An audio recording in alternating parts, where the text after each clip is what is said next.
Hello, hello, lovelies. Welcome to Whip It Wednesday.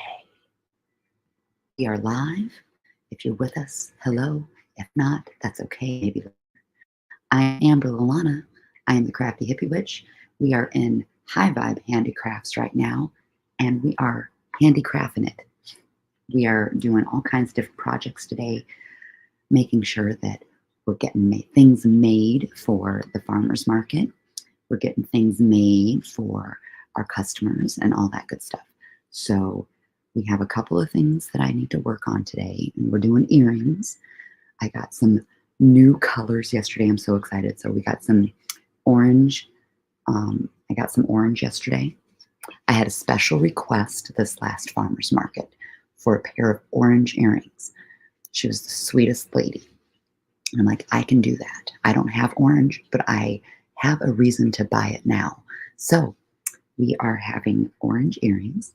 We've got little flower earrings, and we have our boho turtle earrings. We did these in orange, but that's not all. We got more than just orange. We got this beautiful, oh my gosh, I don't even know if you can see the beauty of this color, this thread. It's like I don't remember even what color it was called because I took the tag off. But it's this like a beautiful turquoise color. It's just stunning.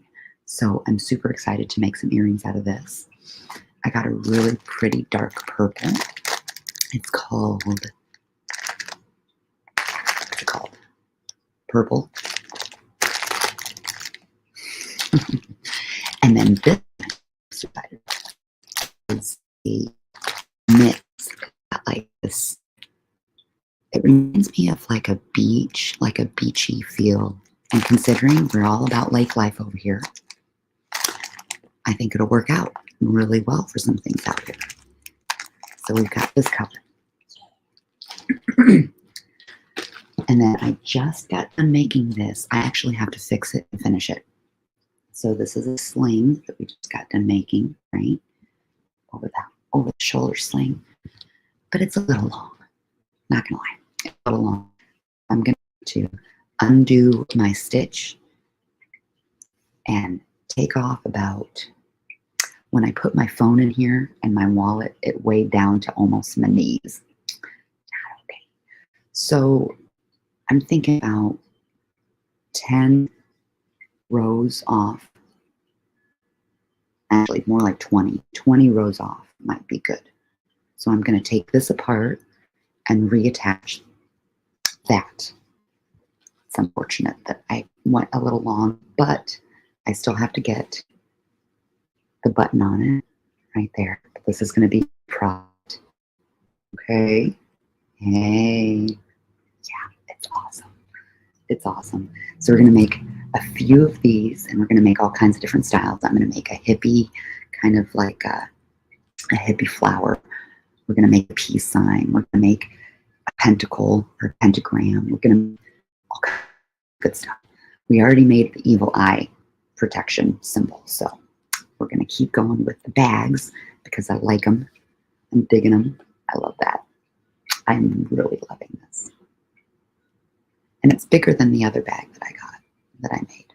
The granny square is quite a bit bigger, so I actually like this size a lot better than the other size that I was making. So that's cool. So we're not going to talk much today. This is a working live. We're going to get some crochet done, and we're going to listen to the book that we've been listening to because I got to catch up to my story time. It's story time, don't you know? So I got to find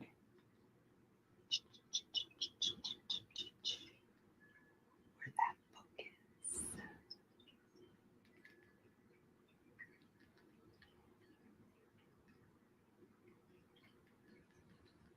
Got to find that book. Where's that book?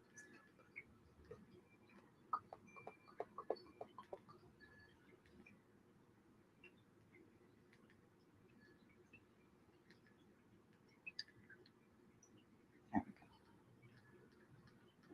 And you're in here somewhere. There you are. It's book time. So apologies if it's, boring, But hey, that's okay. I'm here for me and you, and if you're here, excellent. Her gray streaked hair tied back. Let's go back a little bit so I know where I'm at. Thanking him again. He handed the cat to Kaylin for her to hold while he searched for his pack and found it near the side of the trail where it had been thrown in the fight. The gashes on his back were painful, but he would worry about them when they got to where they were going. When the other two weren't looking, he slipped the tooth from his neck and put it in his pocket. Richard asked the other two if they were hurt. Zed seemed insulted by the question. He insisted he wasn't as frail as he looked. Kaylin said she was fine thanks to him. Richard told her he hoped never to get in a rock throwing contest with her. She gave him a big smile as she put the cat in his backpack. He watched as she picked up the cloak and put it around her shoulders, wondering at the way the sword's magic had reacted when she had touched his hand. "We had better be leaving," Zed reminded them. After about a mile, several smaller paths intersected theirs. Richard led them down the one he wanted. The wizard spread more of his magic dust to hide their trail.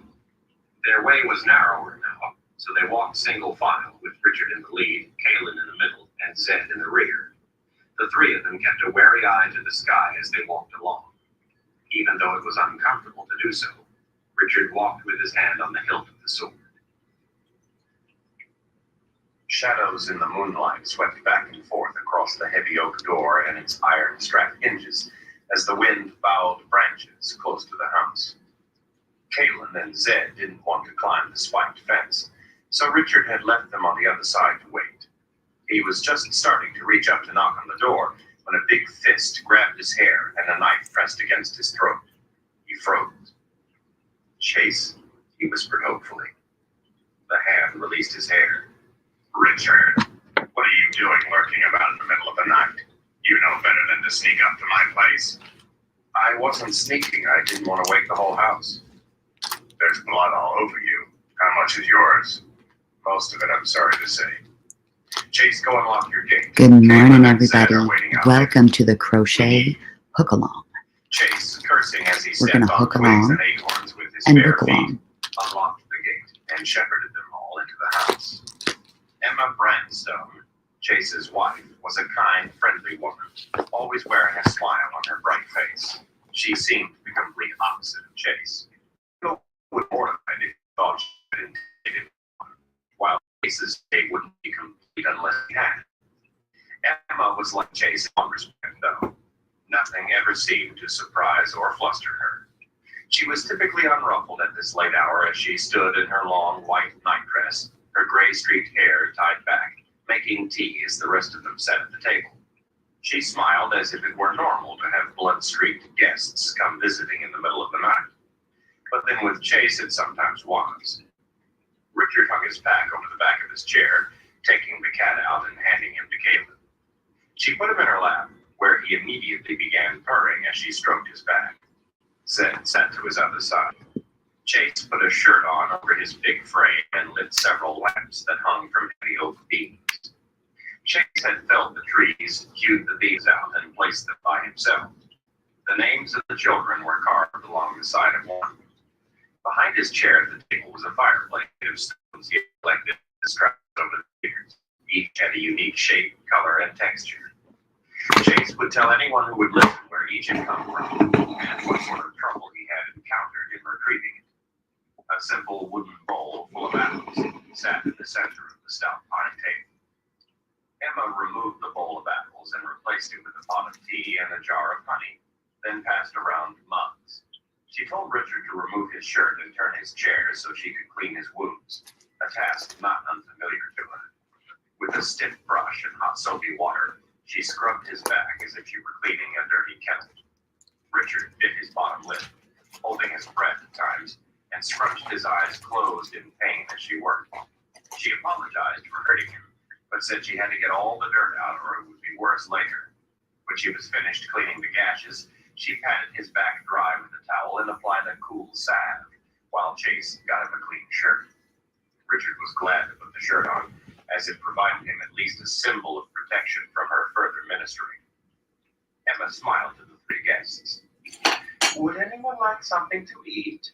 Zed lifted a hand. Well, I wouldn't mind. Richard and Kaylin both shot him a withering glare. He shrank back into his chair. No, nothing for us, thank you.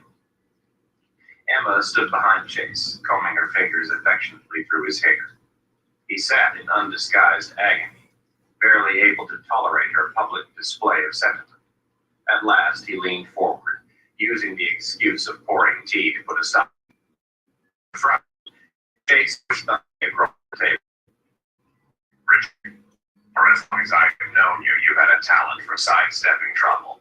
But lately, you seem to be losing your footing. Before Richard could answer, Lee, one of their daughters, appeared in the doorway, rubbing her sleepy eyes with her fists. Chase scowled at her. She pouted back. Chase sighed. You've got to be the ugliest child I've ever seen. Her pout turned to a beaming grin. Lee ran over to him, threw her arms around his leg, put her head on his knee, and hugged it tight. He mussed her hair. Back to bed with you, little one. Wait, Sid spoke up. Lee, come here. She went around the table. My old cat has been complaining that he has no children to play with. Lee stole a peek toward Caitlin's lap. Do you know of any children he could visit? The girl's eyes widened. Sid, he could stay here. What have that? Really? Well then, he will stay here for a visit. All right, Lee, Emma said. Off to bed with you. Richard looked at me. Emma, could you do me a favor? Do you have any traveling clothes Kaylin could borrow? Emma looked Kaylin over. Well, her shoulders are too big for my clothes, and her legs are too long. But the older girls have things I think would work nicely. She smiled warmly at Kaylin and held out a hand. Come on, dear, let's see what we can find. Kaylin handed Cat to Lee and took her other hand. I hope Cat won't be a bother. He insists on sleeping on your bed with you. Oh, no, Lee said earnestly. That will be fine. As they left the room, Emma knowingly shut the door. Chase took a sip of tea. Well, you know the conspiracy my brother was talking about? It's worse than he knows. That's so, Chase said noncommittally.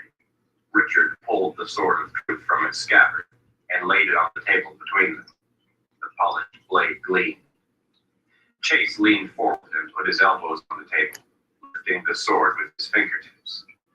He let it roll into the palm, inspecting closely, running his fingers over the word truth on the hilt, and down the fuller on each side of the blade, testing the sharpness of the edge. He betrayed nothing more than mild curiosity. Not unusual for a sword to be named, but typically the name is engraved on the blade. I've never seen the name put on the hilt. Chase was waiting for someone else to say something consequential. Chase, you've seen this sword before, Richard admonished. You know what it is. I have. But I've never seen this close. His eyes came up, dark and intense. The point is, Richard, what are you doing with it? Richard peered back with equal intensity. It was given to me by a great and noble wizard. Chase's forehead wrinkled into a sober frown. He looked to Zed. What's your part in this, Zed? Zed leaned forward, a small smile on his thin lips. I'm the one who gave it to him. Chase leaned back in his chair, shaking his head slowly. The spirits be praised, he whispered. A real seeker, at last. We don't have much time, Richard said. I need to know some things about the boundary. Chase let out a deep sigh as he rose and went to the hearth. He leaned an arm on the mantel, staring into the flames. The other two waited while the big man picked at the rough wood of the mantel as if trying to pick his words. Richard, do you know what my job is? Richard shrugged. Keeping people away from the boundary for their own good? Chase shook his head. Do you know how to get rid of wolves? Go out and hunt them, I guess. The boundary warden shook his head again. That might get a few, but more would be born. And in the end, you have just as many. If you really want to have fewer wolves, you hunt their food. You trap rabbits, so to speak. It's easier. If there is less food, fewer pups will be born. In the end, you have fewer wolves. That's my job. I hunt rabbits. Richard felt a wave of fright ripple through him. Most people don't understand the boundary or what we do. They think it's just some stupid law we enforce. Many are afraid of the boundary, mostly older people. Many others think they know what's best and go up there to poach. They aren't afraid of the boundary, so we make them afraid of the wardens. That's something real to them, and we keep it real. They don't like it, but out of fear of us, they stay away. To a few, it's a game, to see if they can get away with it. We don't expect to catch them all. We don't really care. What we care about is scaring enough of them so the Cheers, wolves in the 710. boundary won't have enough rabbits to get stronger. We protect the people, but not by preventing them from going into the boundary. Anyone stupid enough to do that is beyond our help. Our job is to keep most away. Keep the boundary weak enough so the things in there can't come out and get everyone else. The wardens have all seen things that have gotten loose. We all understand, others don't. Lately, more and more things have been getting loose. Your brother's government may pay us, but they don't understand either. Our allegiance is not to them nor to any rule of law. Our only duty is to protect the people from the things that come out of the darkness. We consider ourselves sovereign. We take orders when it doesn't hinder our job. It keeps matters friendly. But if the time ever comes, well, we follow our own cause, our own orders. He sat back at the table, leaning forward on his elbows. Ultimately, there is only one whose orders we will follow, because our cause is a part of his larger cause. That one is the true seeker. He picked up the sword in his big hands and held it out to Richard, looking him in the eyes. I pledge my life and loyalty to the seeker. Richard sat back, moved. Hello, good to see you. Thanks for Thanks for stopping in, 710. Now we'll tell you what's been going on. We're just doing a little crochet work today. Getting Richard some and Sam earrings both shared in the done. telling of all that had happened. Richard wanted Chase to know it all, to understand I hope that there could everybody's be doing no half fabulous efforts, today. that it had to be victory or death, Whomever not by their choice, but by decides to dark pop and in. growls. Chase looked from one to the other as they spoke, understanding the seriousness of what they were telling him, appearing grim at the telling of the story of the magic of Orton. They didn't have to convince him of the truth. He was a man who had seen more than they would probably ever know. He asked a few questions and listened carefully. He did enjoy the story of what Zed had done to the mob. His booming laugh filled the room until his laughter dissolved in tears. The door opened, and Kaylin and Emma stepped into the light. Kaylin was outfitted in fine forest garb, dark green pants with a wide belt, tan shirt, dark cloak, and a hood pack. The boots and waist pouch were her own. She looked ready to live a life in the woods. Still, her hair, her face, her figure, and mostly her bearing spoke that she was more. Richard introduced her to Chase. My guy. Chase lifted an eyebrow. Emma saw the sword, and by her expression, Richard knew she understood. She moved behind her husband again, not touching his hair, but simply resting a hand on his shoulder, wanting to be near him. She knew trouble visited this night. Richard sheathed the sword, and Kaylin came and sat next to him as he finished relating the news of the events of the night. When he was done, they all sat in silence for a few minutes. What can I do to help you, Richard? Chase finally asked. Richard spoke softly but firmly. Tell me where the pass is. Chase's eyes came up sharply.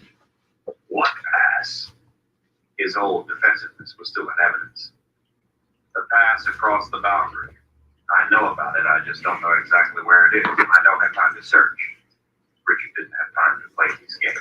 His anger rising. Who told you this? Chase, answer the question. The other smiled. One condition. I take you there. Richard thought about the children. Chase was used to danger, but this was different. That isn't necessary. Chase gave Richard an appraising look. It is to me. It's a dangerous place. You three don't know what you're getting yourselves into. I won't send you there alone, and the boundary is my responsibility. If you want me to tell you, then I'm going. Everyone waited while Richard considered this a moment. Chase didn't bluff, and time was dear. Richard had no choice. Chase, we would be honored to have you with us. Good. He slapped his hand on the table. The pass is called the King's Port. It's in a foul place called South Haven. 4, maybe 5 days ride on horseback if we take Hawker's trail. Since you're in a hurry, that's the way you'll want to be going. It will be light in a few hours. The three of you need to get some sleep. Emma and I will get the provisions together. Chapter 12. It seemed that he had just fallen asleep when Emma woke him and led them down to breakfast. The sun wasn't up yet, nor was anyone else in the house, but roosters were already crowing at the lightening of the new day. The aromas of cooking made him instantly hungry. Emma, smiling, but not as brightly as the night before, dished out a big breakfast and said Chase had already eaten and was loading the horses. Richard had always thought Kaylin looked alluring in her unusual dress. He decided her new outfit didn't lessen her appeal in the least. While Kaylin and Emma talked about the children and Zed gushed compliments about the food, Richard's mind fretted on what lay ahead. The light dimmed a little as Chase's form filled the doorway. Kaylin gave a start when she saw him. He was wearing a chain-mail shirt over his leather suit, heavy black pants, boots, and clothing.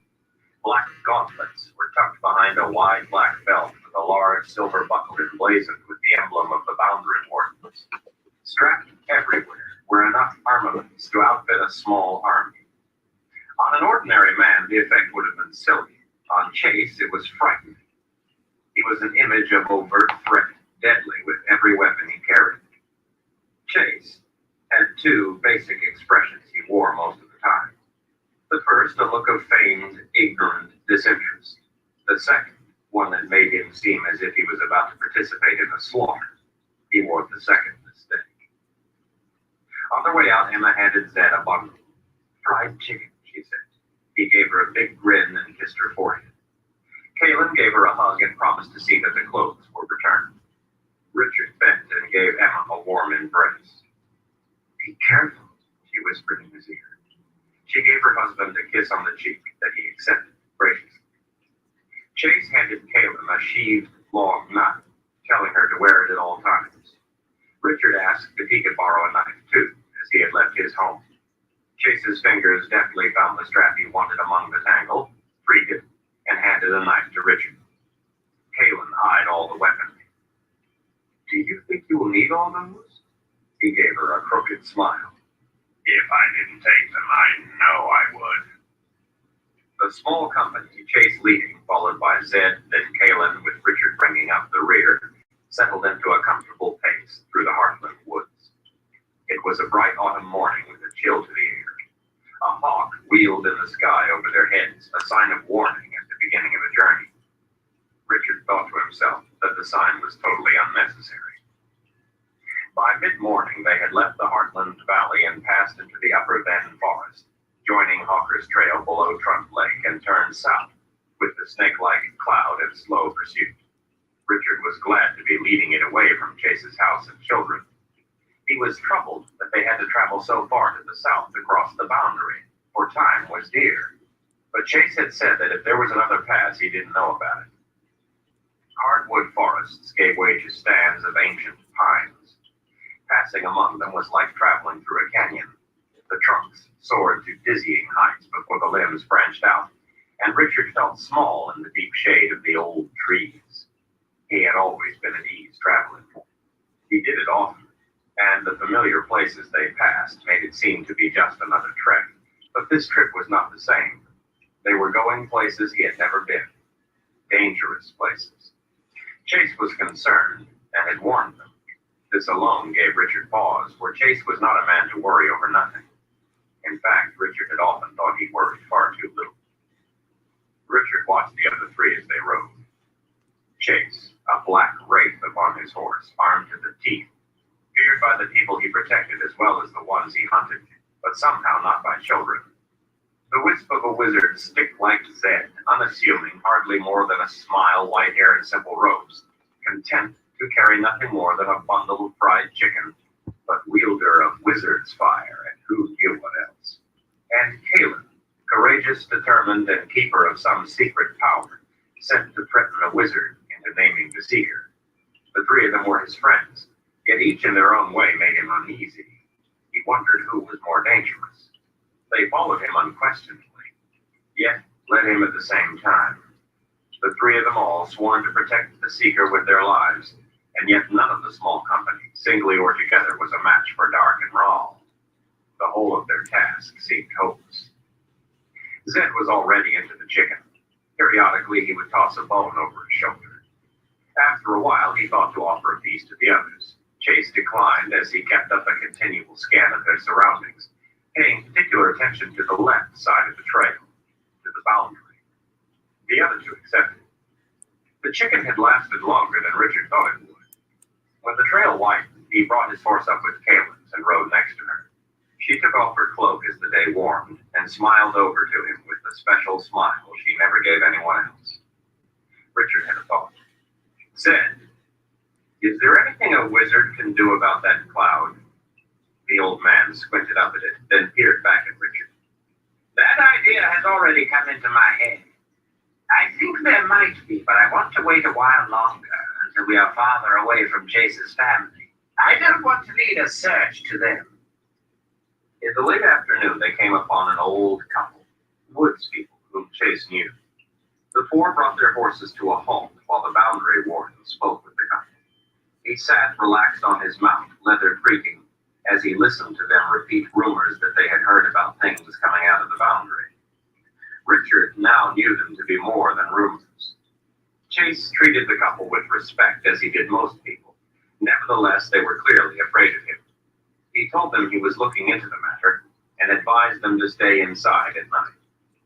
They rode until long after dark before making camp for the night in a stand of pine, and were on their way the next morning as the sky lightened behind the mountains of the boundary. Richard and Caleb both yawned as they rode. The forest thin, with open patches of meadow, bright and green and smelling sweet in the sunshine as they traveled through the hill country on their journey south, the road taking them temporarily farther from the mountains of the boundary. Occasionally, they passed small farms, their owners making themselves scarce when they saw Chase. The land became less familiar to Richard, who rarely traveled this far south.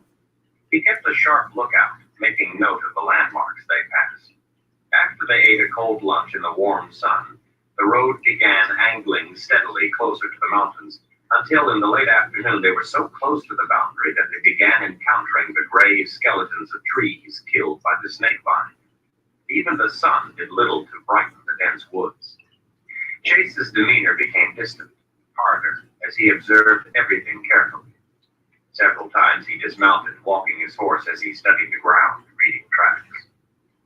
They crossed a stream that flowed out of the mountains, the water churning, sluggish, cold, and muddy. Chase stopped and sat, watching off into the shadows. The rest of them waited, looking at one another and toward the boundary. Richard recognized the dead smell of the vine drifting in the air. The boundary warden led them a little farther, then got off his horse and squatted, studying the ground. When he rose, he handed the reins of his horse to Zed.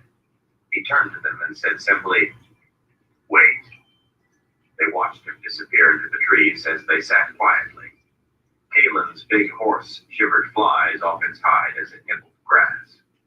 Chase returned, pulling his black gauntlets on, and took the reins from Zed. "I want you three to keep going. Don't wait for me and don't stop. Keep to the road." "What is it? What did you find?" Richard asked. Chase turned back and gave him a dark look. "The wolves have been feeding. I'm going to bury what's left, and then I'm going cross-country between the boundary and you three. I need to check into something. Remember what I said. Don't stop. Don't run your horses, but keep up a good pace, and keep your eyes sharp. If you think I'm gone too long, don't you dare to think to come back looking for me. I know what I'm doing, and you would never find me. I'll be back with you when I can. Keep going until then and stay on the road. He mounted, turned his horse, and urged it into a run, its hooves kicking up clumps of sod. Get moving, Chase yelled back over his shoulder. As he disappeared through the trees, Richard saw him reach up to a short sword strapped over his shoulder and pull it free. He knew Chase was lying. He wasn't going to bury anything. Richard didn't like to let his friend go off alone like this, but Chase spent most of his life alone out here by the boundary and knew what he was doing, what was necessary to protect them.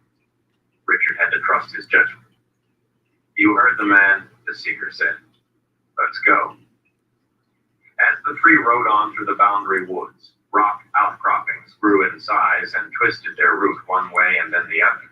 The trees became so thick that the sunlight was all but vanished from the still forest, the road a tunnel through the thicket. Richard didn't like how close everything felt, and as they moved quickly along, they all kept watching the deep shadows to their left.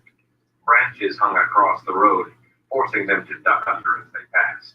He couldn't imagine how Chase could travel through a wood this thick. When the way was wide enough, Richard rode up to Kaylin's left, wanting to keep himself between her and the boundary. He kept the reins in his left hand to leave his sword hand free. Her cloak was wrapped close around her, but he saw she kept a hand near her knife. Off to their left, in the distance, came howling. Something like a wolf pack, only it wasn't wolves. It was something from the boundary. The three jerked their heads toward the sound. The horses were terrified and wanted to run. They had to keep reining in, but at the same time let them have enough freedom to trot. Richard understood the way the horses felt. He felt the urge to let them go, but Chase had said explicitly not to let them run. He must have had a reason, so they held back. When the howling was punctuated with blood-curdling shrieks that made the hair on his neck stand on end, it became more difficult to force himself to prevent the horses from running. The shrieks were wild cries, cries of the need to kill, demanding, desperate.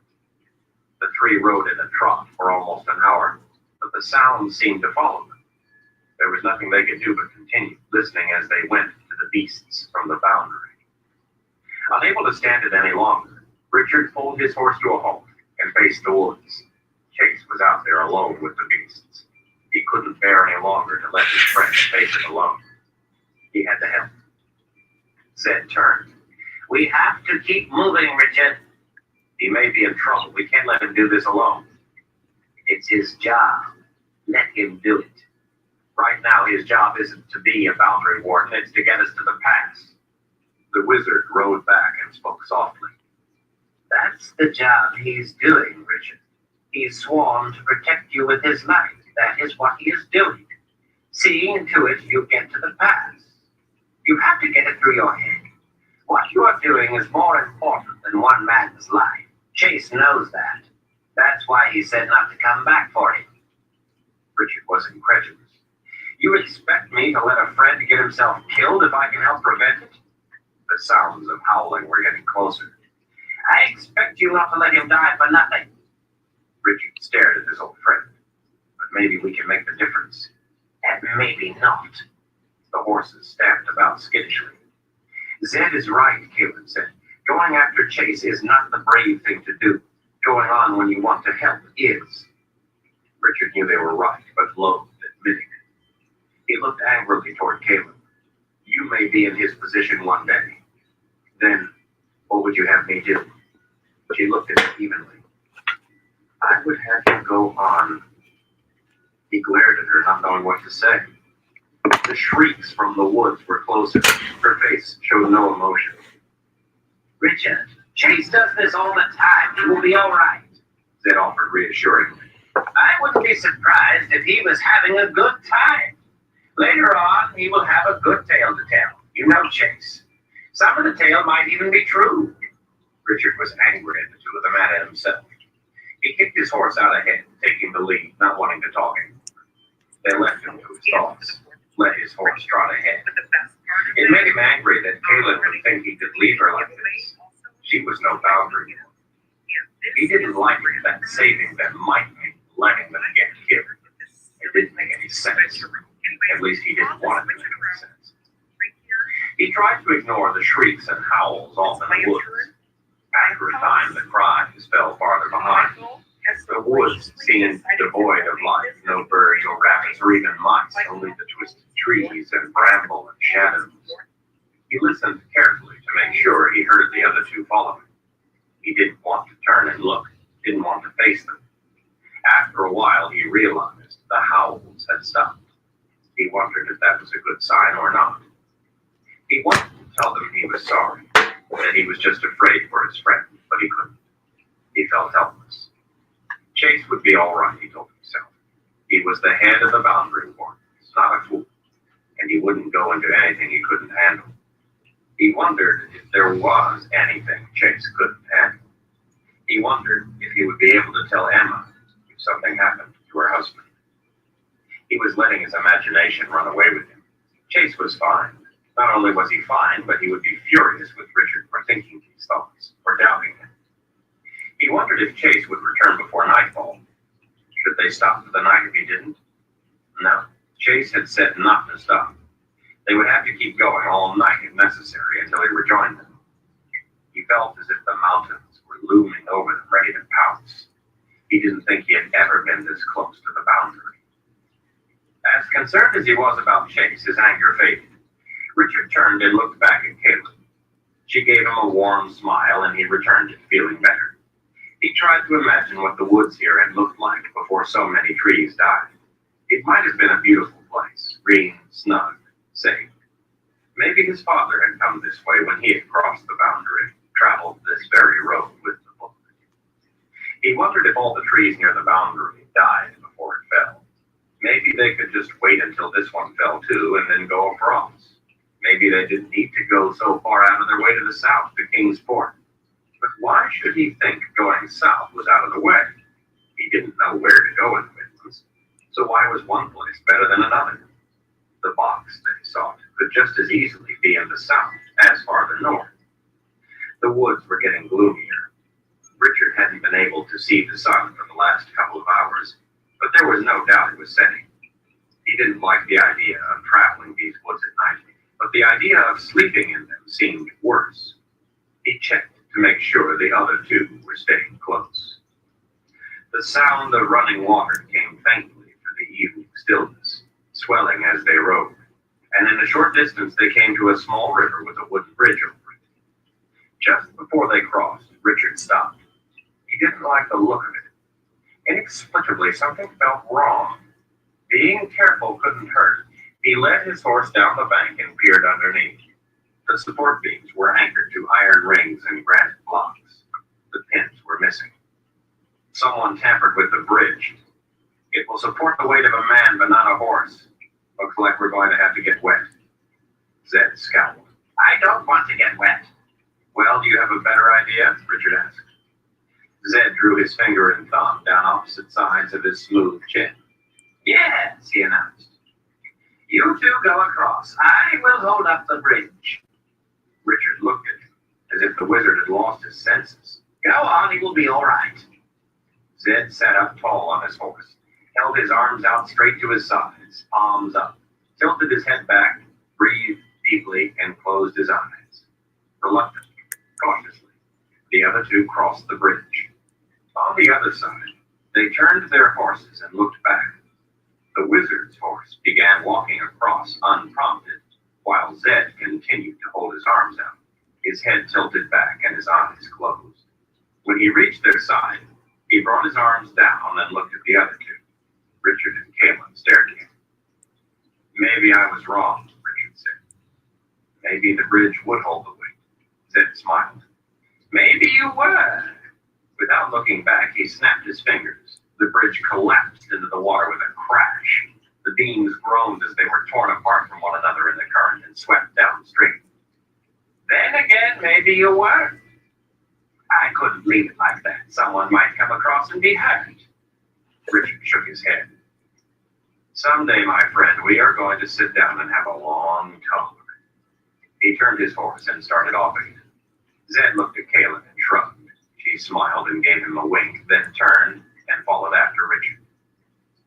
They continued down the dismal trail, watching the woods as they went. Richard Richard wondered what else Zed could do. He let his horse pick its own way in the gathering darkness, wondering how much longer this dead world went on, or if the road would ever take them away from it. The night was bringing life to the place, strange calls and scraping noises. His horse whinnied at things unseen. He patted its neck reassuringly and checked the sky for gars. It was hopeless. He couldn't see any sky. But if gars came, they would have a hard time surprising the three of them, as the canopy of twisted dead limbs and branches would prevent a silent approach. Maybe the things in the trees were more of a threat than gars. He didn't know anything about them, and he wasn't sure he wanted to. He realized. After about an hour, he caught the sound of something coming through the brush in the distance to their left. It was breaking branches as it came. He urged his horse into a canter and checked to be sure Kalen and Zed were keeping up. Whatever it was staying with them. They weren't going to be able to get ahead of it. They were going to come on. Maybe it was Chase, he thought. Then again, maybe it wasn't. Richard pulled the sword of truth free as he leaned forward and pressed his legs around the horse, spurring it into a gallop. His muscles tensed as his horse raced down the road. He didn't know if Zed and Kalen were keeping up with him, and in fact, he never gave it a thought. His mind focused on trying to see ahead in the darkness, trying to see anything that might come at him. Anger was slipping its bounds, heat and need coming forth. Jaw set tight, he charged ahead with lethal intent. The sound of his horse's hooves on the road prevented him from hearing the thing in the woods, but he knew it was there, knew it was coming. Then he saw the black form moving against the barely discernible shapes of the trees. It broke from the woods into the trail a dozen yards in front of him. He raised the sword and went for it, picturing in his mind what he would do. It waited, motionless. At the last instant, he realized it was Chase, holding up an arm to halt him, the silhouette of a flanged mace in his fist. "Glad to see you're keeping alert," the boundary warden said. "Chase, you scared the wits out of me." "You gave me a moment of concern, too." Kalen and Zed caught up with him. "Follow me. Stay close. Richard, take the rear. Keep your sword out." Chase turned his horse and took off at a gallop. The rest followed him. Richard didn't know if something was after them or not. Chase didn't act as if there was about to be a fight, but he did tell him to keep his sword out. Richard kept a wary eye over his shoulder. They all hunched their heads down in case there were any low branches. It was dangerous to run the horses in the dark like this, but Chase knew that. They came to a fork in the road, the first one all day, and without hesitation, the boundary warden cut to the right, away from the boundary. Before long, they were clear of the woods, moonlight showing an open country of rolling hills and few trees. Chase slowed after a time, letting the horses walk. Richard sheathed his sword and pulled up close to the others. What was that all about? Chase hooked the mace back onto his belt. "Things in the boundary are following us. When they came out of the boundary for you, I was there to spoil their appetite. Some went back in. The ones left continue to follow from within the boundary, where I can't pursue them. That's why I didn't want you to go too fast. I wouldn't have been able to keep up through the woods. They would have gotten ahead of me, and then they would have had you. I took us away from the boundary now because I wanted to get our scent away from them for the night. It's too dangerous to travel that close to the boundary at night. We'll camp on one of those hills up there." He looked over his shoulder at Richard. "By the way, why did you stop back there? I told you not to." "I was worried about you. I heard the howling. I was going to come and help. Zed and Kalen talked me out of it." Richard thought Chase would be angry, but he wasn't. "Thanks, but don't do that again. While you were standing there thinking about it, they almost had you. Zed and Kalen were right. Don't argue with them the next time." Richard felt his ears burning. He knew they were right, but it didn't make him feel any better about not helping a friend. "Chase," Kalen asked, "you said they had gotten someone. Was that true?" His face was cold stone in the moonlight. "Yes, one of my men. I don't know which one." He turned back to the trail and rode on in silence. They set up camp on a high hill to give a clear view of anything that approached. Chase and Zed tended to the horses while Richard and Kalen started the fire, unpacked bread, cheese, and dried fruit, and began cooking a simple stew. She went with him and scouted for firewood among the sparse trees, helping carry it back. He told her the two of them made a good team. She smiled a little smile and turned away. He took her arm and turned her back. Caitlin, if it had been you, I would have come after you, he said, meaning more than the words he spoke. She studied his eyes. Please, Richard, don't even say that. She gently pulled her arm away and went back to camp. When the other two, back from tending the horses, came into the firelight, Richard could see that the scabbard strapped over Chase's shoulder was empty, the short sword missing. One of his battle axes and several long knives were gone too. Not that this left him defenseless, far from it. The mace hanging from his belt was covered in blood from one end to the other. His gauntlets were soaked with it, and it was splattered everywhere on him. Without comment, he pulled a knife, pried a 3-inch yellowish tooth from the mace where it was wedged between two of the blades, and threw the tooth over his shoulder into the darkness. After wiping the blood off his hands and face, he sat down in front of the fire with the others. Richard tossed a stick in the fire. Chase, what were those creatures that were after us? And how could anything go in and out of the boundary? Chase picked up a loaf of bread and tore off about a third. He met Richard's eyes. They're called hounds. They're about twice the size of a wolf. Big barreled chests. Heads are kind of flat. Big snout full of teeth. Fierce. I'm not sure what color they are. They only prowl at night. Until today, that is. But it was too dark in those woods to tell, and anyway, I was kind of busy. There were more than I've ever seen together before. Why are they called hounds? Chase chewed a piece of bread as he stared back with intense eyes. That's a matter of some debate. Hounds have big rounded ears, good hearing. Some say they can find a man by hearing the beating of his heart. Richard's eyes widened. Chase took another bite of bread, chewing for a minute. Others say they're called hounds because that's how they kill. They come at your chest. Most predators go for the throat, but not hounds. They go straight for your heart, and they have big enough teeth to get the job done. It's the first thing they eat, too. If there's more than one hound, they'll fight over the heart. Zed dished himself a bowl of stew and handed the ladle to Caleb. Richard was losing his appetite, but he had to ask, and what do you think? Chase shrugged. Well, I've never sat real quiet in the dark next to the boundary just to find out if they could hear my heart beating. He took another bite of bread, looking down at his chest as he chewed. He pulled the heavy mail away from himself. There were two long, ragged ribs in the chain. Broken pieces of yellow teeth were jammed into mangled links. The leather tunic behind it was soaked with hound's blood. The one that did this had the blade of my short sword broken off in his chest, and I was still on my horse at the time. He looked back to Richard and raised an eyebrow. That answer your question? Bumps ran up Richard's arms. What about the way they can go in and out of the boundary? Chase took the bowl of stew from Kaylin and she handed it to him. They have something to do with the magic of the boundary. They were created with it. They are the boundary's watchdogs, so to speak. They can go in and out without being claimed by it, but they're tied to it too and can't go far from it. With the boundary weakening, they've been straying farther and farther all the time.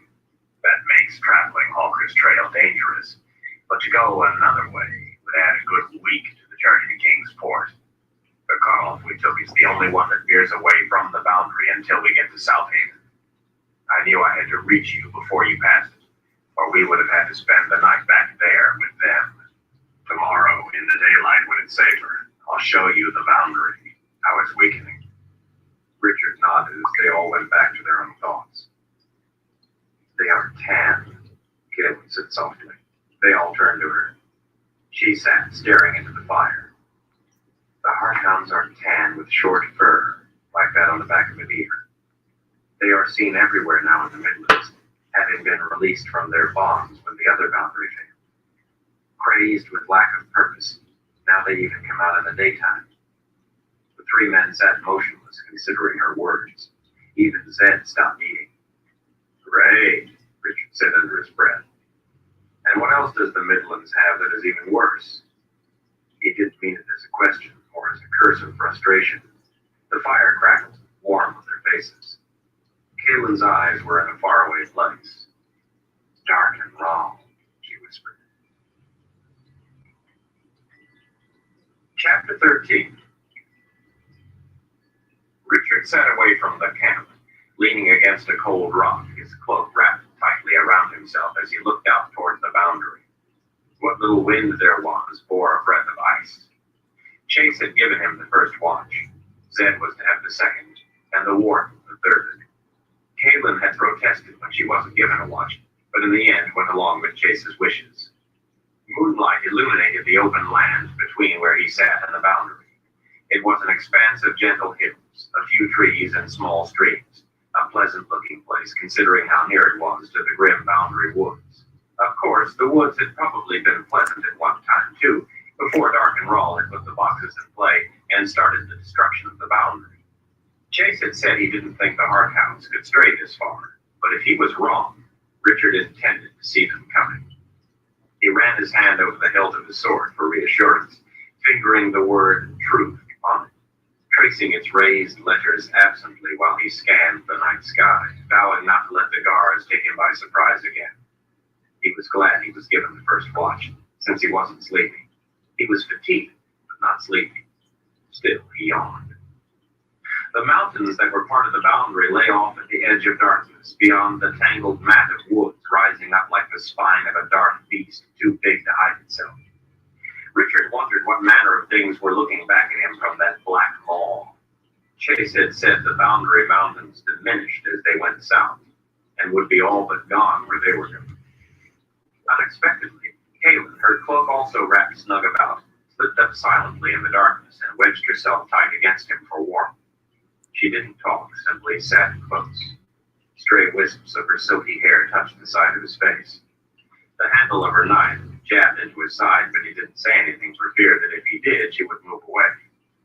He didn't want her to move. "The others asleep?" he asked quietly, glancing over his shoulder. She nodded. "How can you tell?" he asked with a smile. "Zed sleeps with his eyes open." She smiled back. "All wizards do." "Really? I thought it was just Zed." As he scanned the valley for any movement, he could feel her eyes on him. He looked back at her. "Aren't you sleeping?" She was so close he didn't have to speak in much more than a whisper. She shrugged. The light breeze pulled some of her long hair across her face. She reached up and pulled it back. Her eyes found his. "I wanted to tell you I was sorry." He wished she would lay her head on his shoulder, but she didn't. "About what?" "About what I said to you before, that I wouldn't want you to come after me. I did not want you to think I don't appreciate it. I just what we are doing is important to one person." He knew she had meant much more than she said, just as he had. He looked into her eyes, felt her breath on his face. "Kaylin, do you have someone?" He feared the arrow to his heart, but had to ask. "Someone at home who waits for you, I mean?" "Alone." He held the gaze of her green eyes for a long time. She didn't look away, but her eyes filled with tears. More than anything, he wanted to put his arms around her and kiss her. She reached up, letting the backs of her fingers brush his face gently. She cleared her throat. "It is not that simple, Richard." "Yes, it is. Either you do or you don't." "I have obligations." For a time, it seemed she was going to tell him something, tell him her secret. She looked so beautiful in the moonlight, but it wasn't only the way she looked, it was what was inside her, everything from her intelligence and courage to her wit and the special smile she gave only to him. It would scare him, if there were such a thing, just to see that smile. He knew he'd never want anyone else for as long as he lived. He would rather spend the rest of his life alone than with someone else. There could be no one else. He desperately wanted to hug her close. He ached to taste her soft lips, but he was inexplicably getting the same feeling he had had before he crossed the bridge. It was a strong feeling of warning, stronger than his desire to kiss her. Something told him that if he did, he would be crossing one bridge too many. He remembered how the magic flared when she had touched his hand as he held the sword. He had been right about the bridge, so he didn't put his arms around her. She broke the gaze with a glance to the ground. Chase said the next 2 days are going to be rough. I decided better get some sleep. He knew that whatever was going on in her head, he had no say in it. He couldn't force her. It was something she had to handle herself. You have an obligation to me, too, he said. She looked back to him with a down and smile. You have promised to be my guide. I intend to hold you to that promise. She smiled and could only nod, too close to tears to speak. She kissed the end of her finger and pressed it against his cheek, then slipped back into the night. Richard sat in the dark trying to swallow past the lump in his throat. Long after she was gone, he could still feel the place on his cheek where she had put her finger, her kiss. The night was so still that Richard felt as if he were the only one awake in the whole world. Stars flickered, looking like Zed's magic dust frozen in place as the moon stared silently down at him. Not even the wolves sang tonight. Loneliness threatened to crush him. He found himself wishing something would attack just so he would have something else to think about. He pulled out his sword, and for something to do, polished its already gleaming blade with the corner of his cloak. It was his sword to use as he saw fit. That's what Zed had told him.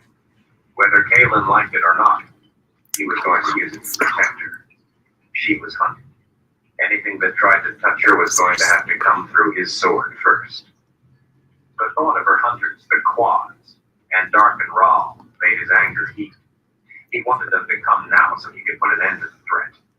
He hungered for them. His heart pounded, his jaws clenched. He realized suddenly that it was the sword's anger awakening his. The sword was free from its scabbard, and the mere thought of something threatening Kaelin was making its anger and his anger come forth. He was startled at how it had seeped into him, so quiet, so unseen, so seductive. Simply perception, the wizard had said. What was the sword's magic perceiving in him? Richard slid the sword back into its scabbard, put back the anger, feeling the gloom seep through him once again as he resumed his scan of the countryside and sky. He stood and walked around to relieve the cramps in his legs, then sat once more against the rock, inconsolable. An hour before his watch was due to end, he heard quiet footsteps he recognized. It was Zed, a piece of cheese in each hand with no cloak, wearing only his simple robes. What are you doing out? It's not time for your watch yet. I thought you might like the company of a friend. Here, I brought you a piece of cheese. No, thanks. How about the cheese, I mean? I could use the friend part, though. Zed sat down next to him, holding his bony knees up to his chest, pulling the robes down over them, making himself the center of a little tent. What's the problem? Richard shrugged. Kaelin, I guess. Zed didn't say anything. Richard looked over. She's the first thing in my mind when I wake and the last thing in my mind before I sleep. I've never felt like this before, Zed. Never felt this alone before. I see. Zed laid the cheese on a rock. I know she likes me, but I get the feeling she's keeping me at arm's length. When we were setting up camp tonight, I told her that if it had been her like Chase today, I would have come after her. A while ago, she came out here to see me. She said she didn't want me coming after her, but she meant more than that. She meant she didn't want me coming after her, period. Good girl, Zed said under his breath. What? I said she's a good girl. We all like her. But Richard, she is other things too. She has responsibilities. Richard frowned at the old man. And what are those other things? Zed leaned back. It's not for me to say. She is the one to answer that. I would have thought she would have done so by now. The old man put his arm around Richard's big shoulders. If it makes you feel any better, the only reason she hasn't is because she cares for you more than she should. She is afraid of losing your friendship. You know about her secrets, and Chase knows. I can see it in his eyes. Everyone knows but me. She tried to tell me tonight, but she couldn't. She shouldn't worry about losing my friendship. That won't happen. Richard, she is a wonderful person, but she is not the one for you. She can't be that. Why? Zed plucked something off his sleeve as he spoke, avoiding Richard's eyes. I gave my word I would allow her to be the one to tell you. You will just have to trust me. She cannot be what you want. Find another girl. The land is awash with them. Why, half of all the people are girls. There are plenty to pick from. Pick another. Richard drew his knees up, folded his arms across them, looking away. All right. Zed looked up in surprise, then smiled and patted his young friend's back. All right, on one condition, Richard added, as he scanned the boundary woods. You answer one question honestly, toasted toads honest. If you can answer yes, then I will do as you ask. One? Only one question. Zed asked cautiously, putting a bony finger to his thin bottom lip. One question. Zed thought about it. Very well, one question. Richard turned his fierce eyes to the old man. Before you married your wife, if someone, tell you what, let's make it even easier for you to say yes. If someone you trusted, a friend, someone you loved like a father, if that person had come to you and said, pick another, would you have done so? Zed looked away from Richard's eyes and took a deep breath. Thanks. You would think by now I would have learned not to let a seeker ask me a question. He picked up the cheese and took a bite. I thought as much. Zed threw the cheese away into the darkness. That doesn't change the facts, Richard. It will not work between you two. I'm not saying this to hurt you. I love you like a son. If I could change the way the world works, I would. I wish it were not so for your sake, but there is no way for it to work. Kaylin knows it, and if you try, you will only hurt her. I know you don't want that. Richard's voice was calm and quiet. You said it yourself. I am the seeker. There is a way, and I will find it.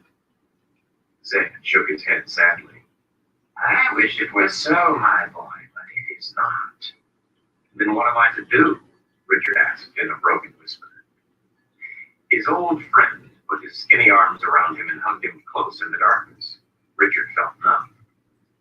Just be her friend, Richard. That's what she needs. But you can be nothing more. Richard nodded in Zed's arms. After a few minutes, the seeker, a suspicious look in his eye, pushed away, holding the wizard at arm's length. What is it you came out here for? To sit with a friend. Richard shook his head. You came out here as wizard, away from the others, to counsel the seeker. Now, tell me why you're here. Very well.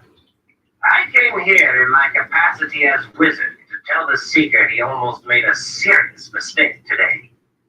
Richard took his hands from Zed's shoulders, but continued to hold his gaze. I know that. A seeker cannot put himself at risk when by doing so he puts everyone else at risk. But you were going to do it anyway, Zed pressed. When you named me seeker, you took the bad with the good. I knew of the responsibilities of the position. It's hard for me to see a friend in trouble and not help. I know I can't afford that luxury anymore. Consider me reprimanded. Zed smiled. Well, that part went well. He sat at me, his smile fading. But Richard, the issue is bigger than just what happened today. You must understand that as seeker, you may cause the death of innocent people. In order to succeed in stopping wrong, you may have to turn away from those who might be saved with your help. A soldier knows that on the battlefield, if he bends to help a downed comrade, he might take a sword in the back. And so, if he is to win, he must fight on despite the cries for help from his fellows. You must be able to do this to win. It may be the only way. You must steel yourself to it. This is a struggle for survival. And in this battle, the ones crying for help probably won't be soldiers, but innocents. Dark and Ra will kill anyone to win. Those who fight on his side will do the same. You may have to do the same, like it or not. The aggressor makes the rules. You must play by them, or you will surely die by them. How could anyone fight on his side? Dark and Rawl wants to dominate everyone, to be the master of all. How could they fight for him? The wizard leaned back against the rock and looked out over the hills, as if seeing more than was there. His tone was sorrowful. Because, Richard, many people must be ruled to thrive. In their selfishness and greed, they see free people as their oppressors. They wish to have a leader who will cut the taller plants so the sun will reach them. They think no plant should be allowed to grow taller than the shortest, and in that way give light to all. They would rather be provided a guiding light, regardless of the fuel, than light a candle themselves. Some of them think that when Rawl wins, he will smile on them and they will be rewarded. And so they are as ruthless as he to gain his favor. Some are simply blind to the truth and fight for the lies they hear. And some find once that guiding light is lit, that they are wearing chains, and then it is too late. Zed smoothed his sleeves down his arm as he sighed. There have always been wars, Richard. Every war is a murderous struggle between foes, and yet no army has ever marched into battle thinking that the Creator had sided with their enemy. Richard shook his head. It doesn't make sense.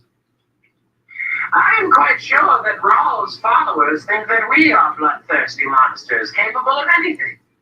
They will have been told endless tales of their enemies' ruthless brutality. I'm sure none of them know much about Dark and Rawl, except what they have been told by Dark and Rawl. The wizard frowned, his intelligent eyes sharp. It may be a perversion of logic, but that makes it no less threatening or deadly. Rawl's followers need only to crush us. They don't have to understand anything else. But for you to win against a stronger foe, you must use your head. Richard ran his fingers through his hair. That leaves me stuck in an awfully tight crack. I may have to let innocent people die, yet I can't kill Dark and Rawl. Zed gave him a meaningful look. No, I never said you couldn't kill Dark and Rawl. I said you couldn't use the sword to kill him. Richard looked intently over at his old friend, the moonlight dim on the other's angular face. Sparks of thought lit in the darkness of his movement. Zed, he asked quietly, have you had to do that? Have you had to let innocent people die? Zed's face turned hard and pensive. In the last war, and again now as we speak, Kalen told me Rawl kills people to get my name. No one can give it. But he continues to kill in the hope someone will finally alter it. I could turn myself over to him to stop the killing, but then I wouldn't be able to help defeat him, and many more would die. It's a painful choice. Let a few die horribly, or let even more die horribly. I'm sorry, my friend. Richard wrapped his cloak tighter about himself, chilled from without and from within. He looked back out over the still landscape, then back at Zed. I met the night wisp, Shar, before she died. She gave her life to get Kalen here, so others would live. Kalen also bears the burden of letting others die. She dies, Zed said softly. It makes my heart ache to know the things that girl's eyes have seen, and the things your eyes may have to see. Makes my problem about the two of us seem pretty small. Zed's expression was gentle with compassion. But not hurt any less. Richard made another scan of the countryside. Zed, one more thing. Before we reached your house, I offered Kalen an apple. Zed gave a surprised laugh. You offered a red fruit to someone from the Midlands? That's tantamount to a death threat, my boy. In the Midlands, red fruit of any kind is deadly poison. Yes, I know that now, but I didn't at the time.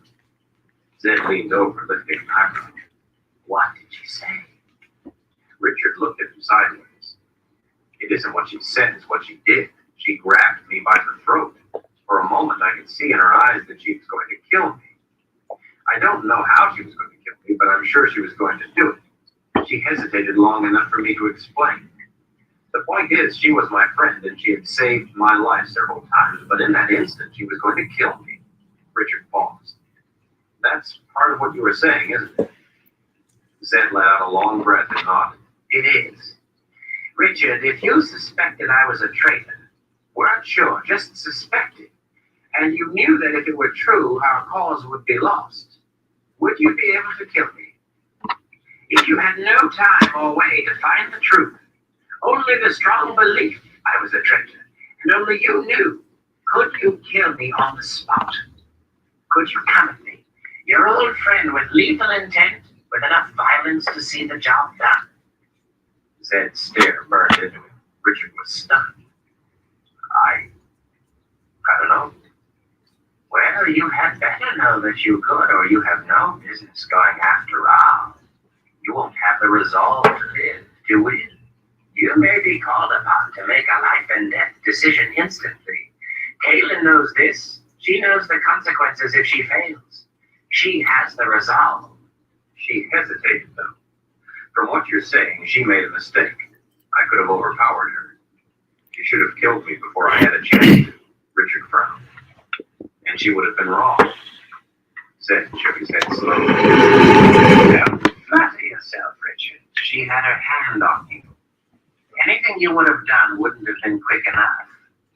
All it would have taken is a thought on her part. She was in control and could afford to give you the chance to explain. She made no mistake. A little shaken, Richard still wasn't ready to concede the issue. But you wouldn't. You couldn't be a traitor to us, just as I would never hurt her. I don't see the point. The point is, even though I wouldn't, if I did, you have to be prepared to act. You have to have the strength to do even that if necessary. The point is that even though Kayla knew you were her friend and wouldn't hurt her, when she thought you were trying to, she was prepared to act. If you hadn't quickly made her believe you, she would have. Richard sat in silence for a moment, watching his friend. Zed, if it were the other way around, if you thought I was a danger to our cause, well, could you? The wizard leaned back, frowning, and without a hint of emotion in his voice said, In a twinkling. The answer appalled Richard, but he understood what his friend was telling him, even if the scenario seemed far-fetched. Anything less than total commitment could spell their failure. If they faltered, Rawl would not be merciful. They would die. It was that simple. Still want to be Seeker? Zed asked. Richard stared out at nothing. Yes. Scared? To the bone. Zed patted his knee. Good, me too. I would worry only if you were not. The Seeker gave the wizard an icy glare. I intend to make Dark and Rawl afraid too. Zed smiled and nodded. You are going to make a good Seeker, my boy. Have faith. Richard gave a mental shudder at the thought of Kaylin killing him just for offering her an apple. He frowned. Zed, why are all red fruits in the Midlands deadly poison? It isn't natural. The wizard gave a sorrowful shake of his head. Because, Richard, children like red fruit. Richard's frown deepened. That doesn't make any sense. Zed looked down, pushing a bony finger at the dirt for a moment. It was at this time of year in the last war the harvests were in. I had found a constructive magic. That's a magic made by wizards of long ago. Something like the boxes of Orden. It was a poison magic, specific to color, and only able to cast one spell one time. I wasn't sure how it was used, but I knew it was dangerous. Zed took a deep breath and put his hands in his lap. Anyway, Panis Rawl got his hands on it and figured out how to make it work. He knew children loved fruit and wanted to strike a blow at our hearts. He used the magic to poison all red fruit. It's a little like the poison of the snake vine, slow at first. It took time for us to realize what caused the fever and death. Panis Rawl deliberately chose something he could be sure children, not just the adults, would eat. His voice was How's barely everybody doing audible today? as he looked out into the darkness. Who's here? A lot I've got of 3 people die. taking lot a of children. propaganda at what we're doing Richard's today. eyes were wide. Hello. If you found it, how did he get hold of it? Zed looked into Richard's eyes with an expression that could have frozen the summer day. I had a student, a young man I was training. One day I chanced upon him tinkering with something he shouldn't have been. I had an odd doubt about it. I knew something was wrong, but I was very fond of him, and so I didn't act upon my suspicion. Instead, I decided to think on it for the night. The next morning, he was gone, and so was the constructed magic I had found. He had been a spy for Panis Ra. If I had acted when I should have and killed him, all those people, all those children, wouldn't have died. Richard swallowed. Said you couldn't have known. He thought that maybe the old man was going to yell and cry or storm off, but instead he only shrugged. Learn from my mistake, Richard. If you do, then all those lives won't have been lost for nothing. Maybe their story can be a lesson that will help save everyone from what Dark and Rahl will do if he wins. Richard rubbed his arms, trying to work a bit of warmth back into them. Why isn't the red fruit in Westland poison? All magic has limits. This had a limit of distance from where it was used. It stretched as far as where the boundary between Westland and the Midlands went up. The boundary couldn't be put up where any of the poison spell was, or Westland would have had magic in it. Richard sat in the dark, cold silence and thought for a time. At last he asked, "Is there any way to get rid of it? To make the red fruit no longer poison?" Zed smiled. Richard thought it was an odd thing to do, but he was glad to see it. Thinking like a wizard, my boy. Thinking how to undo magic. He frowned in thought as he looked out into the night again. There might be a way to remove the spell. I would have to study it and see what I could do. If we can defeat Dark and Rahl, I intend to put my mind to the task. Good. Richard tugged his cloak tighter. Everyone should be able to eat an apple when they want, especially children. He looked over at the old man. Zed, I promise I will remember your lesson. I won't let you down. I won't let all those people who died be forgotten. Zed smiled and gave Richard's back an affectionate rub. The two friends sat in silence, sharing the stillness of the night and the quiet of each other's understanding, thinking about what they could not know, what was to come. Richard thought about what was needed to be done, about Panis Rahl, and about Dark and Rahl. He thought about how hopeless everything seemed. Think about the solution, he told himself, not the problem. You are the seeker. I need you to do something, wizard. I think it is time for us to disappear. Rahl has followed us long enough. What can you do about that cloud? You know, I think you're right. I only wish I knew how it was hooked to you so I could unhook it. But I can't figure it out, so I will have to do something else. He contemplatively drew his finger and thumb down the sharp sides of his jaw. Has it rained or been overcast since it first started following you? Richard thought back, trying to remember every day. Most of the time he had been in a fog over his father's murder. It seemed so long ago. The night before I found the snake vine, it rained in the van. By the time I got there, it had cleared off. No rain. I don't remember it being cloudy since my father's murder. At least nothing more than a few high, thin clouds. What does that mean? Well, it means I think there is a way to fool the cloud, even if I can't unhook it. Since the sky has been clear all that time, that means Rahl probably has been responsible. He has moved the other clouds away so he could easily find this one. Simple but effective. How could he move the clouds away? He put a spell on this one to repel other clouds and somehow hooked this one to you. Then why don't you put a stronger spell on it to attract other clouds? Before he realizes it, he will be lost and he won't be able to find it to try to outdo your magic. If he does use stronger magic to move the clouds away to find this one, He won't know what you have done, and the strongest spell that pushes the clouds away will break the hook. Zed gave him an incredulous look. His eyes blinked. Thanks, Richard. You have gotten it exactly right. My boy, I think you would have made an excellent wizard. No thanks. I already have one impossible job. Zed drew back a little and frowned, but didn't say anything. His thin hand reached into his robes and pulled out a rock, tossing it on the ground in front of him. He stood and his fingers spun around in a circle over the little rock until suddenly it popped into a large rock. Zed, That's your cloud rock. actually, my boy, it's a wizard's rock.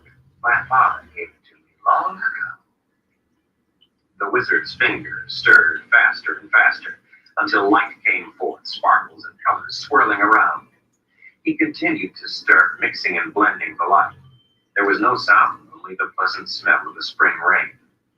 At last, the wizard seemed satisfied. Step up on the rock, my boy. Unsure at first, Richard stepped into the light. It tingled and felt warm Just against keep his it growing. skin, as if he were lying in the hot summer sun without clothes after a swim. He let himself bask in the warm, safe feeling, gave himself over to it. His hands floated outward from his sides until they were horizontal. He tilted his head back, took deep breaths, and closed his eyes. He felt wondrous, like floating in water, only he was floating in light. Exhilaration soaked through him. His mind felt a buoyant, timeless connection to everything around him. He was one with the trees, the grass, the bugs, the birds, the animals all around, the water, the very air itself. Not a separate being, but part of a whole. He understood the interconnection of everything in a new way, saw himself as inconsequential and empowered at the same time. He saw the world through the eyes of all the creatures around him. It was a shocking, marvelous insight. He let himself soar into a bird that flew overhead, saw the world through its eyes, hunted with it, hungry and needful for mice, watched the campfire below, the people sleeping. Richard let his identity scatter to the winds. He became no one and everyone, felt the heat of their needs, smelled their fear, tasted their joy, and understood their desires, and then let it all melt away into nothingness, until there was a void where he stood, alone in the universe, the only living thing, the only thing existing at all. Then he let the light flood through him, light that brought forth the others that had used this very rock. Zed's father, and the wizards before that, for untold years, thousands of years, one and all. Their essence flowed through him, shared themselves with him as tears streamed down his cheeks at the wonder of it all. Zed's hand sprang forward, loosing his magic dust. It swirled about Richard, glittering fluidly until he was at the center of its vortex. The sparkles tightened their rotation and gathered at his chest. With a tinkling sound like a crystal chandelier in the wind, the dust climbed away into the sky as if climbing a kite string, taking the sound with it as it went higher and higher until it reached the cloud. The cloud took in the magic dust and was lit from within by roiling colors. All across the horizon, lightning flashed, ragged streaks ripping this way and that, called forth, eager, expectant. All at once, the lightning stopped. The illumination in the cloud faded and was gone, and the light from the wizard's rock pulled itself inward until it was extinguished. There was sudden silence. Richard was there again, standing on a simple rock. He looked wide-eyed at Zed's smiling face. "Zed," he whispered, "now I know why you stand on this rock all the time. I've never felt anything like that in my life. I had no idea." Zed smiled knowingly. You're a natural, my boy. You held your arms just right. Your head had the proper tilt. You even arched your back correctly. You took to it like a duckling to a pond. You have all the makings of a fine wizard. He leaned forward gleefully. Now, just try to imagine doing it naked. "It makes a difference?" Richard asked in amazement. Of course. The clothes interfere with the experience. Zed put his arm around Richard's shoulder. Someday I will let you try it. "Zed, why did you have me do that? It wasn't necessary. You could have done it." How do you feel now? "I don't know, different, relaxed, more clear-headed. I guess guess not as overpowered, not as depressed. That's why I let you do it, my friend, because you needed it. You have had a hard night. I can't change the problems, but I could help you feel better. Thank you, Zed. Go get some sleep. It's my watch now. He gave Richard a wink. If you ever change your mind about becoming a wizard, I would be proud to welcome you into the Brotherhood. Zed held up his hand. Out of the darkness, the piece of cheese he had thrown away floated back to him. Chapter 14. Chase reined in his horse. Here, this will be a good place.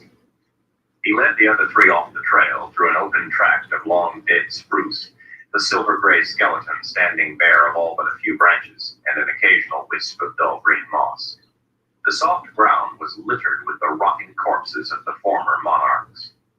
Brown bogweed, its broad, flat leaves laid down in haphazard fashion by past storms, looked like a tangled sea of dead snakes underfoot. The horses picked their way carefully among the tangle. Warm air, heavy with humidity, carried the fetid smell of decay. A fog of mosquitoes followed them as they went, the only things alive as far as Richard could tell. As open as this place was, little brightness was offered by the sky, as a thick, uniform overcast of clouds hung oppressively close to the ground. Trailers of mist dragged across the silver spikes of the trees that remained standing, leaving them wet and slick. Chase led the way for Zed and then Kalen, with Richard following behind, watching over them as they twisted their way along. Visibility was limited to less than a few hundred feet, and even though Chase didn't seem to be concerned, Richard kept a sharp lookout. Anything could sneak up close before they would be able to see it. All four swatted at the mosquitoes, and except for Zed, they kept their cloaks tight for protection. Zed, who shunned wearing a cloak, nibbled on the remnants of lunch, looking about as if on a sightseeing excursion. Richard had an excellent sense of direction, but was glad they had Chase to lead them. Everything in the bog looked the same, and he knew from experience how easy it would be to become lost. Since Richard had stood on the Wizard's Rock the night before, he felt the weight of his responsibilities less of a burden and more of an opportunity to be a part of something right. He didn't feel the danger any less, but felt more strongly his need to be part of stopping Rahl. He saw his part in the scheme of things as a chance to help others who had no chance to fight Dark and Rahl. He knew he couldn't back away. That would be the end of him, and a lot of others. Richard watched Kalen's body sway as she rode, her shoulders moving to the horse's rhythm. He wished he could take her to places he knew of in the Heartland Woods, secret places of beauty and peace, far back in the mountains, show her the waterfall he had found and the cave behind it, have lunch by a quiet forest pond with her, take her into town, buy her something pretty, take her someplace, any place, where she would be safe. He wanted her to be able to smile without having to worry every minute if her enemies were getting closer. After last night, he felt that the first part, his fantasy of being with her, was just an empty wish. With a hand in the air, Chase brought him to a halt. This is the place. Richard looked around. They were still in the middle of an endless, dead, dried-up bog. He didn't see any boundary. It all looked the same in every direction. They tethered their horses to a fallen log and followed Chase a short distance farther on foot. The boundary, Chase announced, holding his arm out at the introduction. I don't see anything, Richard said. Chase smiled. Watch. He walked on steadily, slowly. As he went forward, a green glow formed around him, at first hardly perceptible. It grew stronger, brighter, until after another 20 steps it became a sheet of green light pressing against him as he proceeded, stronger close to him and fading away about 10 feet to the sides and above, growing larger with every step. It was like green glass, wavy and distorted, but Richard could see through it, see the dead trees beyond. Chase stopped and returned. The green sheet and then the green glow faded and vanished as he came back. Richard had always thought the boundary would be a wall of some sort, something that could be seen. That's it. Richard felt a little let down. What more do you want? Now, watch this. Chase searched the ground, picking up branches, testing each for strength. Most were rotten and broke easily. Finally, he found one about a dozen feet long that was strong enough to suit him. He carried it back into the glowing light until he reached the sheet of green. Holding the branch by the thick end, he passed the rest through the wall. 6 feet away, the end of the stick disappeared as he pushed it forward, until he was holding what appeared to be a 6-foot stick instead of a 12-foot branch. Richard was perplexed. He could see beyond the wall, but not the other end of the stick. It didn't seem possible. As soon as Chase had pushed the stick in as far as he dared, it jumped violently. There was no sound. He hauled it back and returned to the others. He held the splintered end of a now 8-foot stick toward them. The end was covered with slaver. "Hard hounds," he said with a grin. Zed seemed bored. Kalen was not amused. Richard was astounded. Since he seemed to have an audience of only one, Chase grabbed a fistful of Richard's shirt and dragged him off. "Come on, I'll show you what it's like." Chase locked his right arm together with Richard's left as they proceeded, cautioning Richard. "Go slow. I'll let you know when we've gone far enough. Keep hold of my arm." They walked ahead slowly. Green light began. With each step, it became more intense, but it was different from when Richard had watched Chase go in by himself. Then, the light had been to Chase's sides and above him. Now, it was all about. There was a buzzing sound, like 1,000 bumblebees. With each step, the sound became deeper, but not louder. The green light became deeper, too, and the surrounding wood darker, as if night were falling. Then the sheet of green was in front of them, materializing out of nothing, with the green glow everywhere else. Richard could hardly see the woods anymore. He looked back and couldn't see Zed or Kalen at all. "Easy now," Chase warned. They pushed against the green sheet as they stepped slowly ahead. Richard could feel the pressure of it against his body. Then everything else blacked out, as if he were in a cave at night with a green glow around Chase and himself. Richard held Chase's arm tighter. The buzzing felt like it was vibrating his chest. With the next step, the green sheet of the wall changed suddenly. "Far enough," Chase said, his voice echoing. The wall had become darkly transparent, as if Richard were looking into a deep pond in the dark woods. Chase stood still, watching it. There were forms on the other side. Inky black shapes wavered in the gloom on the other side of the wall, specters floating in the deep. The dead in their lair. Something closer and faster moved nearer to them. "The hounds," Chase said. Richard felt an odd sensation of longing for the blackness. The humming wasn't a sound, he realized. It was voices. Voices that murmured his name. Thousands of distant voices called out to him. The black shapes were gathering, calling to him, holding their arms out to him. He felt a sudden, unexpected stab of loneliness, felt the solitude of his life, of all life. Why did he need the pain when they were waiting to welcome him? Never alone again. The black shapes drifted closer in the gloom, calling to him, and he began to see their faces. It was as if he were looking through murky water. They came closer. He longed to step through, to be there with them. And then he saw his father. Richard's heart pounded. His father called out to him mournfully in a long, sorrowful cry, his arms thrust out, trying desperately to clutch for his son. He was just beyond the wall. Richard's heart felt as if it were going to rip with yearning. It had been so long since he had seen his father. He wailed for him, hungered to touch him. He wouldn't have to be afraid ever again. He had only to reach his father, then he would be safe. Safe forever. Richard tried to reach out to his father, tried to go to him, tried to step through the wall. Something was holding his arm. Irritated, he pulled harder. Someone held him from his father. He screamed for whoever held him to let go. His voice sounded hollow, empty. Then he was being pulled away from his father. His anger roared to life. Someone was trying to drag him back by his arm. In a rage, he grabbed his sword. A big hand clamped over his with an iron grip.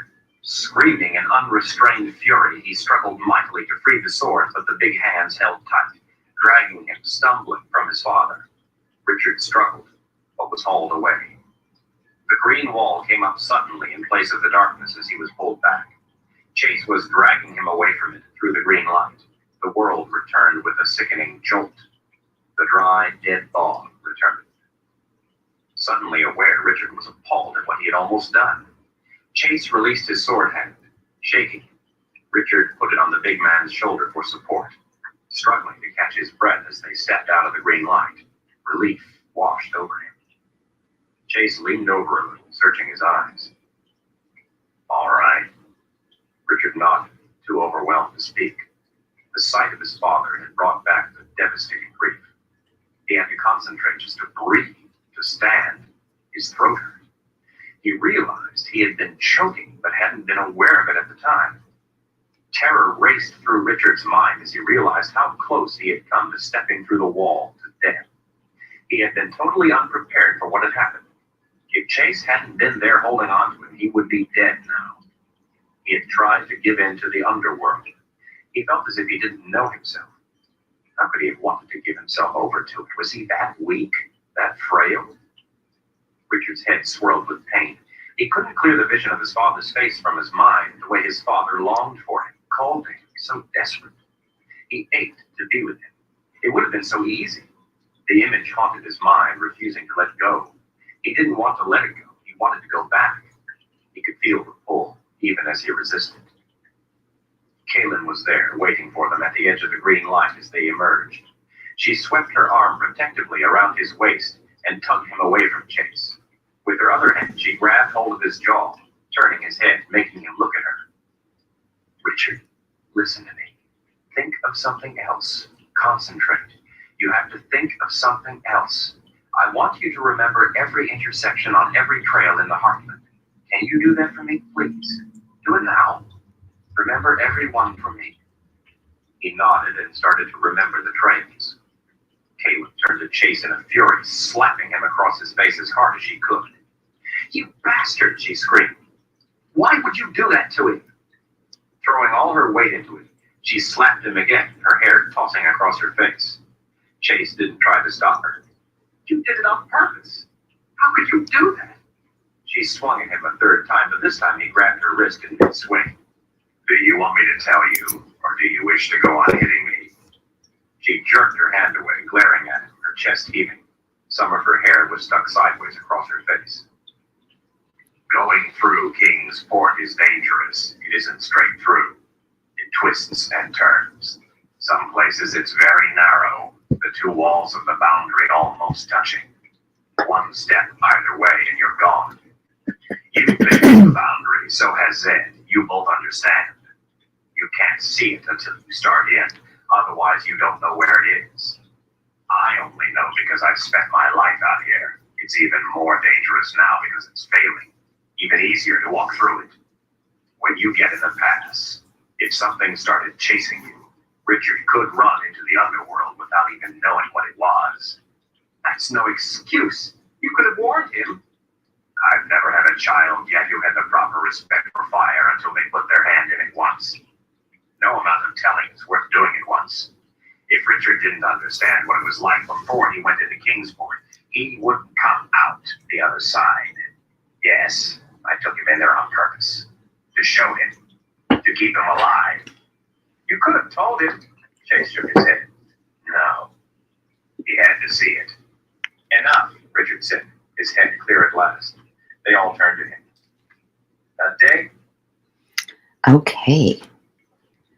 So in an hour and a half, give or take, we've made 4 pairs of earrings. We're not done with them because we have to glue them, block them, and then when that's done, that'll be overnight, we got to put the hooks in, and then we got to package them. But this part is done. So I just got these new colors, and I'm super excited about this one, and I'm going to be doing all kinds of different ones. I love this color combo. This is called Ocean. Oh, loving this.